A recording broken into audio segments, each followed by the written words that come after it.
ओम शांति। अलौकिक जन्म पत्री 24/4/1973 की अव्यक्त मुरली। ज्ञान की सागर, सर्व महान श्रेष्ठ मत के दाता, कर्मों की रेखाओं के ज्ञाता, सर्व आत्माओं के पिता शिव बोले। कर्मों की रेखाओं के ज्ञाता अगर शिव भगवान है तो कर्मों की रेखाओं को ज्योतिष कैसे जान सकता है? वो तो जानेगा भी तो कुछ उसका अंश वंश ही जानेगा। तो इसीलिए भगवान ही सर्वशक्तिमान है और उन्हीं का साथ लेना चाहिए, ये सब चीज में नहीं। इस समय सभी मास्टर सर्वशक्तिमान स्वरूप में स्थित हो अपने आप को मास्टर सर्वशक्तिमान समझते हैं? आप पूछ रहे हैं, एक सेकेंड में अपने संपूर्ण स्टेज पर स्थित हो सकते हो? इस रूहानी ड्रिल के अभ्यासी हो।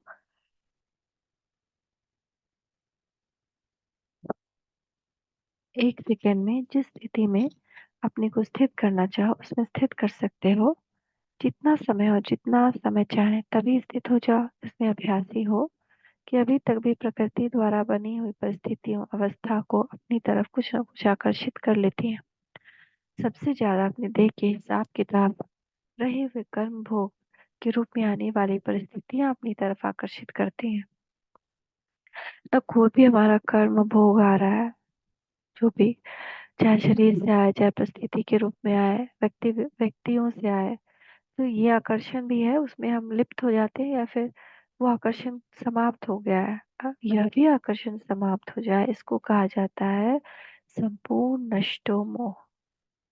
जिस वस्तु से मोह अर्थात लगन होती है वह अपनी तरफ बार बार आकर्षित करती है। कोई भी देह की व देह की दुनिया की परिस्थिति स्थिति को हिला नहीं सके। इस स्थिति का ही गायन हुआ है अंगद के रूप में, जो कल पहले का गायन है। यही संपूर्ण स्टेज है जो बुद्धि रूपी पांव को प्रकृति की परिस्थितियां हिला नहीं सके। ऐसे बने हो, है ना? देखिए अंगद के पैर को कोई हिला नहीं सकता था ना, ऐसा बाबा ने, ऐसा कहानी है ना। तो अंगद यानी बुद्धि रूपी पांव।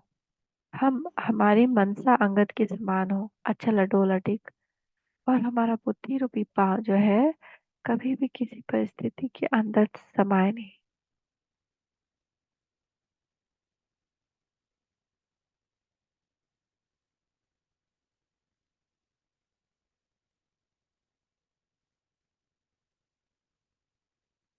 इसी स्थिति का गायन है ना।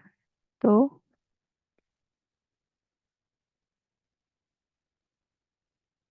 यही संपूर्ण स्टेज है कि हमारा जो बुद्धि है, अंगद के रूप का गायन जो बुद्धि का है वही संपूर्ण स्टेज है। जो बुद्धि रूपी पाव प्रकृति की परिस्थितियां हिलाने से कैसे बने, लक्ष्य तो यही है ना। अभी तक लक्ष्य और लक्षण में अंतर है, कल पहले के गायन और वर्तमान प्रैक्टिकल जीवन में अंतर है। इस अंतर को मिटाने के लिए तीव्र पुरुषार्थ की कौन सी युक्ति है? जब युक्तियों को फिर जानते भी हो फिर अंतर क्यों? क्या नेत्र नहीं है या नेत्र भी है? लेकिन नेत्र को योग्य समय पर यूज करने की योग्यता नहीं है। जितनी योग्यता उतनी महानता दिखाई देती है। महानता की कमी होने के कारण जो मुख्य मान्यता सदैव सुनाते हुए रहते, उस मान्यता की महीनता नहीं। पहले तो नेत्र को यूज करने की, क्या नेत्र आत्मा को देखें, है ना? स्वयं आत्मा को देखे, दूसरों को आत्मा देखे, तो नेत्र को योग्य समय पर यूज करने की योग्यता नहीं। तो जब ये योग्यता नहीं रह जाती, हम देखते हैं नेत्र को यूज करना नहीं आता, तो महानता दिखाई नहीं देती। महानता,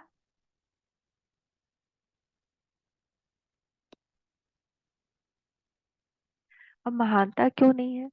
तो जो मान्यता है कि आत्मा देखना है, वो मान्यता की महीनता नहीं है। महीनता अगर आएगी कि हम एकदम सूक्ष्म से सूक्ष्म, जो नेत्र हमारे बिल्कुल सूक्ष्म चीज को ही देखें, स्थूल को नहीं, तो वो जो महीनता आने से महावीरता आ जाती है। महावीरता अर्थात महानता। तो एक सर्किल हो गया ना। यहाँ पे तो ड्रॉ नहीं कर सकते हैं।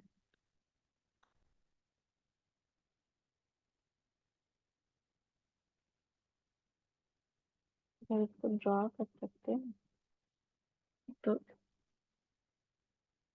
योग्यता अगर यहाँ से खींचे लगे तो योग्यता से महानता, और महानता के लिए एक चाहिए मान्यता, मान्यता के लिए चाहिए महीनता, और महीनता आने से महावीरता, और महावीरता आने से महानता। तो एक सर्किल बन गया ना। मान्यता है तो महीनता है, महीनता है तो महावीरता है, महावीरता है तो महानता है। तो फिर कभी किस बात की रही महीनता की? महीन वस्तु तो किसी में भी समा सकती, बिना महीनता के कोई भी वस्तु जहाँ जैसा समाना चाहे वैसा समा नहीं सकती। जितना जो वस्तु महीन होती है उतनी मान्य होती है, पावरफुल होती है। तो अपने आप से पूछो कि पहली मान्यता व सर्व मान्यता में श्रेष्ठ मान्यता कौन सी है? श्रीमत ही आपकी मान्यता है ना। पहली मान्यता क्या है? देह सहित सब कुछ भूलना। छोड़ो या भूलो, भूलना भी छोड़ना है। पास रहते भी अगर भूले हुए हो तो छोड़ा हुआ है, भूलना भी गोया छोड़ना है। पहली मान्यता क्या है? देह सहित सब कुछ भूलना। जैसे देखो सन्यासियों के लिए आप लोग चैलेंज करते हो कि उन्होंने छोड़ा नहीं है, कहते घर बार छोड़ा है लेकिन छोड़ा नहीं क्योंकि भूले हुए नहीं है। ऐसे ही अगर सरकमस्टांसेस प्रमाद बाहर के रूप से अगर छोड़ा भी अर्थात किनारा भी किया, लेकिन मन से यदि भूले नहीं तो क्या उसको छोड़ना कहेंगे? यहाँ छोड़ने का अर्थ क्या हुआ? मन से भूलना। मन से तो आप भूले हो ना, ये छोड़ा है, छोड़ा है ना, या कि अभी भी छोड़ना है? अगर अभी तक भी कहेंगे कि छोड़ना है तो बहुत समय की छोड़ने वालों की लिस्ट से निकल अभी से छोड़ने वालों की लिस्ट में आ जाएंगे। जिन्होंने जब से मन से त्याग किया अर्थात कोई भी देह के बंधन व देह के संबंध को एक सेकंड में त्याग कर दिया, उनकी वह तिथि तारीख और वेला सभी ड्रामा व बाप दादा के पास नोंदी हुई है। जैसे आजकल ज्योतिष विद्या को जानने वाले जन्म की तिथि और वेला के समय अपनी यथा योग्य नॉलेज के आधार पर भविष्य जन्म पत्री बनाते हैं। उन्हों का भी आधार तिथि और वेला पर होता है। वैसे ही यहाँ भी मर्जी व जन्म की तिथि और वेला और स्थिति है। वे लोग परिस्थिति को देखते हैं कि किस परिस्थिति में पैदा हुआ। यहाँ उस वेला के समय और स्थिति को देखा जाता है।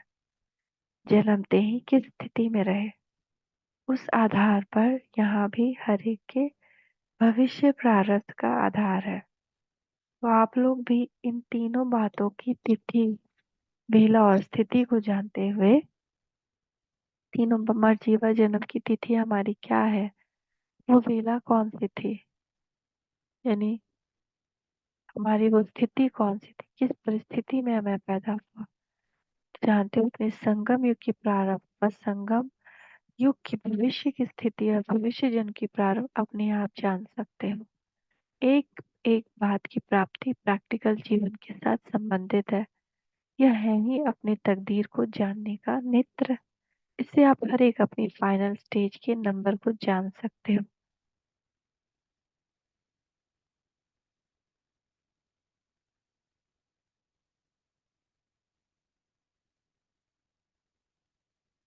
जैसे ज्योतिषी हस्तों की लकीरों द्वारा किसी भी जन्मपत्री को जान सकते हैं, वैसे आप लोग मास्टर त्रिकालदर्शी, त्रिनेत्री व ज्ञान स्वरूप अर्थात मास्टर नॉलेजफुल होने के नाते अपनी मर्जी व जीवन की प्रैक्टिकल कर्म रेखाओं से, संकल्पों की सूक्ष्म लकीरों से, अगर संकल्प को चित्र में लाएंगे तो किस रूप में दिखावेंगे? अपनी संकल्पों की लकीरों के आधार पर व कर्मों की रेखाओं के आधार पर अपनी जन्म पत्री को जान सकते हो कि संकल्प रूपी लकीरें सीधी अर्थात स्पष्ट है, कर्म की रेखाएं श्रेष्ठ अर्थात स्पष्ट है। तो यह चेक करो कि बहुत काल से स्थिति व संपर्क में श्रीमत के प्रमाण बिताया है। वाह, बाबा तो हम लोग को ज्योतिष बना दिए। तो देखना है कि हमने अपने भाग्य में हमारे संकल्प कैसे हैं, वो एक लकीर के रूप में खींचे। अभी तक हमने कैसे कैसे संकल्प किए, चाहे अपने लिए चाहे किसी और व्यक्तियों के लिए, वो हमारी रेखा हो गई। हमने कैसे कर्म किए, श्रेष्ठ कर्म या नीच कर्म, है ना? कर्म क्या हो गया? सोचना भी पहला कर्म है, संकल्प करना ही पहला कर्म है। दूसरा बोलना, तीसरा सुनना, चौथा जितना ये कर्म इंद्रियों से है ना, खाना पीना, कुछ हाथ से कर्म करना, कहीं जाना। इन कर्मों के अनुसार हमारी श्रेष्ठ कर्म की रेखा बनी है, तो अपनी कर्म की लकीरों को खींचे। कि कैसी खिंचाती है?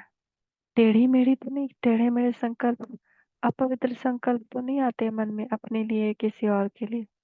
तो टेढ़ी लाइन हो गई ना, तो विकृत हो गई किस्मत।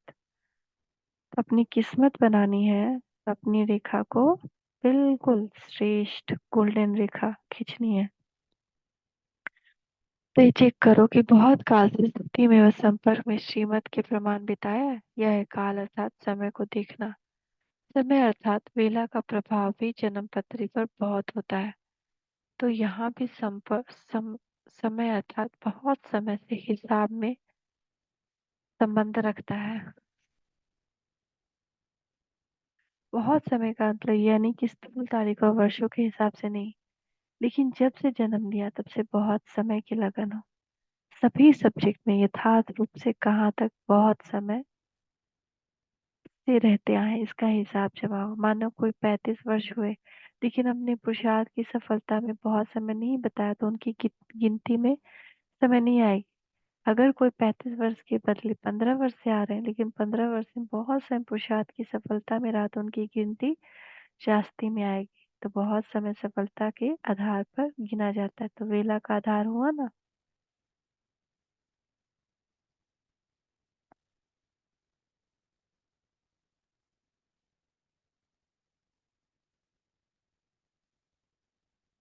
बहुत समय की लगन में मगन रहने वाले को प्रारब्ध भी बहुत समय तक प्राप्त होती है।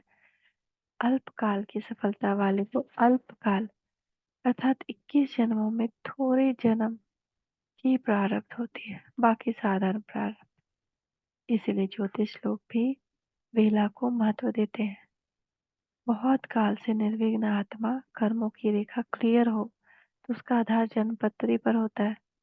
जैसे हस्तों की लाइन में अगर बीच में लकीर कट होती है तो श्रेष्ठ भाग्य नहीं गिना जाता, वह बड़ी आयु नहीं मानी जाती है। वैसे ही यहाँ भी अगर बीच बीच में विघ्नों के कारण पाप से जुटी हुई बुद्धि की लाइन कट होती है, वह क्लियर नहीं रहती, तो बड़ी प्रारब्ध नहीं हो सकती। अभी अपने आप को जान सकेंगे कि हमारी जन्मपत्री क्या है, किस पद की प्राप्ति नुंदी हुई है। जन्मपत्री में दशाएं भी देखते हैं। जैसे बृहस्पति की दशा रहती है, तो क्या बहुत समय बृहस्पति की दशा रहती है या बार बार दशा बदलती है? बृहस्पति की दशा रहना यानी बाबा से कंबाइन रहना। बृहस्पति की दशा कभी राहु की न, तो अगर बार बार बदलती है अर्थात निर्विघ्न नहीं है। प्रारब्ध भी बहुत समय के लिए निर्विघ्न राज्य में नहीं पा सकते। तो ये दशाएं चेक करो कि शुरू से लेकर अब तक कौन सी दशा है। बृहस्पति की दशा रहनी चाहिए, यानी हमें भगवान की छत्र छाया में रहनी है। जन्मपत्री में राशि देखते हो ना, यहाँ कौन सी राशि है? यहाँ 3 राशि है। एक है महारथी की राशि, दूसरी है घोड़ेसवार की और तीसरी है प्यादे की। इन तीनों में ही अपनी राशि को भी देख लो कि शुरू से अर्थात जन्म से ही पुरुषार्थ की राशि महारथी की रही या घुड़सवारी या प्यादे की रही। इस राशि के हिसाब से भी जन्मपत्री का मालूम पड़ जाता है। मास्टर त्रिकालदर्शी का ज्ञान स्वरूप बन अपनी जन्मपत्री स्वयं ही चेक करो और भविष्य को देखो। राशि को, दशा को और लकीरों को बदल भी सकते हैं। न परखने के बाद, चेक करने के बाद फिर चेंज करने का साधन अपनाना।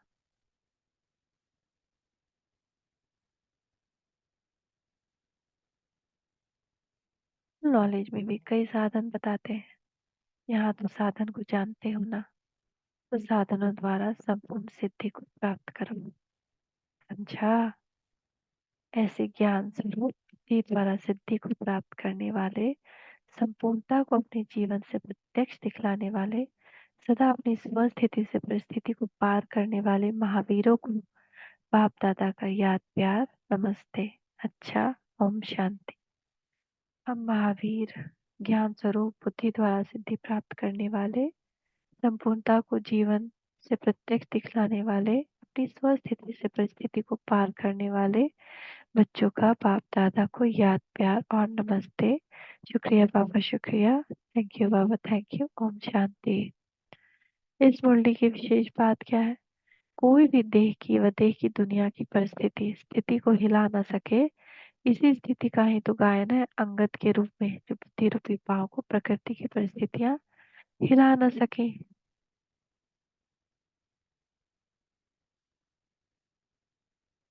तो एक बार और इसको रिवाइज करेंगे कल। मतलब आप लोग अपना भेज देंगे हम ग्रुप में मुरली। ओम शांति, शांति, ओम शांति।